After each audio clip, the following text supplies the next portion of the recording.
তুই আমাকে রেখে কিভাবে ওকে বিয়ে করতে পারিস বল? তুই কি করে আমার বয়ফ্রেন্ডকে বিয়ে করতে পারলি বল? কিসের বেমানি? আমি তো কোনো বেমানি করিনি। তোমার সাথে ওর ব্রেকআপ হয়ে যাওয়ার পর আমি ওকে বিয়ে করেছি। এখানে তো আমি কোনো বেমানি দেখতে পাচ্ছি না। আমি আমার লাইফে অনেক বড় ভুল করেছিলাম ওর সাথে রিলেশন করে, তা না হলে তো আমার লাইফটাই ধ্বংস করে দিত। আমি জানতাম আপনি আপনার ভুল একদিন ঠিকই বুঝতে পারবেন আর আপুর সাথে ব্রেকআপ করে আমাকে বিয়ে করবেন। মামা আমি তোমাকে খুলে বলতেছি যে রূপ আমার সাথে ঠিকই গেমটা খেলছে। দেখছিস গাধাটা এখন পর্যন্ত আসা নাই আর আমরা 20 মিনিট যাবত ওয়েট করতেছি। তাই তো, মেয়েরা কি কখনো অপেক্ষা করে নাকি? আচ্ছা আপু, একটা কথা বলি। কি? তুমি রিশাদ ভাইকে ঠিক কতটা ভালোবাসো? কতটা ভালোবাসি সেটা জানিস না? নতুন করে জিজ্ঞেস করতেছিস কেন? না আসলে ভালোবাসা তো সমুদ্রের মতো, কখনো উত্তাল, কখনো নিবৃত্ত, কখনো জোয়ার, আবার কখনো ভাটা।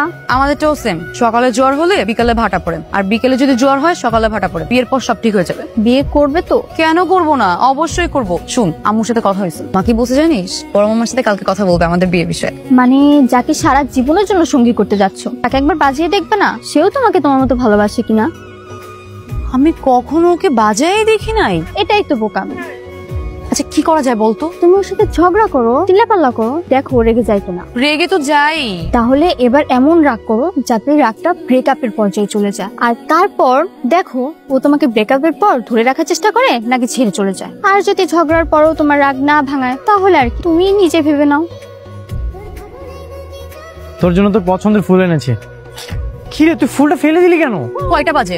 29 মিনিট 53 সেকেন্ড ধরে আমি এখানে দাঁড়ায় আছি, আর তুই কিনা এরকম ফুলের তোড়ায় না আমাকে বলতেছিস যে তোমার পছন্দের ফুল। আমি গলে যাবো ভাবছিস তুই? আরে অনেক জ্যাম ছিল সেই জন্য তো লেটটা হয়ে গেছে। এক্স্যাক্টলি, আজকে জ্যাম, কালকে অফিস মিটিং, পরশু ডেটিং, এভাবেই তো নাটক সাজাবি তাই না? কি আশ্চর্য, সামান্য একটু লেট হয়ে গেছে এই জন্য তুই আমার সাথে এমন রিয়েক্ট করতেছিস? কতগুলো টাকা দিয়ে ফুলগুলো কিনেছি আর তুই ফুলটা ফেলে দিছিস? কে বলছে তোকে ফুল আনতে? আমি বলছি তোকে ফুল আনতে?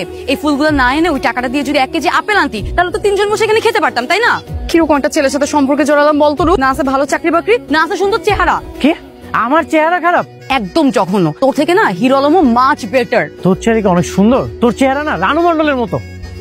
আমার চেহারা রানু মণ্ডলের মতো? তুই এত বড় কথা বললি? তোর সাথে আজকেই ব্রেকআপ। তোর সাথে আমি সম্পর্কে রাখবো না। যেই বয়ফ্রেন্ড নিজের গার্লফ্রেন্ডের চেহারা বিকৃত করে কথা বলে সেই ছেলের সাথে আমি সম্পর্কে জড়াবো না। যা। তোর সাথে আমার 4 বছর রিলেশন ছিল। এই 4 বছর তুই আমাকে অনেক প্রেসার দিয়েছিস, আমি সব সহ্য করে নিয়েছি, কিন্তু আর না, তুই আমার সাথে ব্রেকআপ করেছিস না? আর আজকে তুই আমার সাথে যে ব্যবহারটা করেছিস এরপর তো কখনো প্রশ্ন আসে না তোর সাথে রিলেশন রাখার, আর কখনো তুই আমার সাথে কথা বলবি না। এই রূপ, ও তো সত্যি সত্যি ব্রেকআপ করে চলে গেল। দেখছো দেখছো, আমি বলছিলাম না ভাইয়ের ভালোবাসা পিওর না, নিশ্চিত খাদ আছে। তা না হলে এভাবে চলে যেত না, তোমার পাশে বসে তোমার রাগ ভাঙাতো। শুনলে সবাই যে আমাকে আড়াল করে রূপ কিভাবে গেমটা খেলে নিল? আচ্ছা আপু, রিশাদ তো তোমার পরীক্ষায় ফেল করেছে, তুমিই তো বলেছিলে ও যদি তোমার পরীক্ষায় ফেল করে তোমাকে ছেড়ে দেবে। তো এখন ছেড়ে দাও, ও তো ফেল। মনটা চাচ্ছে যে তোর চুলের মুড়িটা ধরে আমি দেয়ালে কয়টা বাড়ি দেই। আজ থেকে আমি এই বাড়িতেই থাকবো, কোথাও যাব না।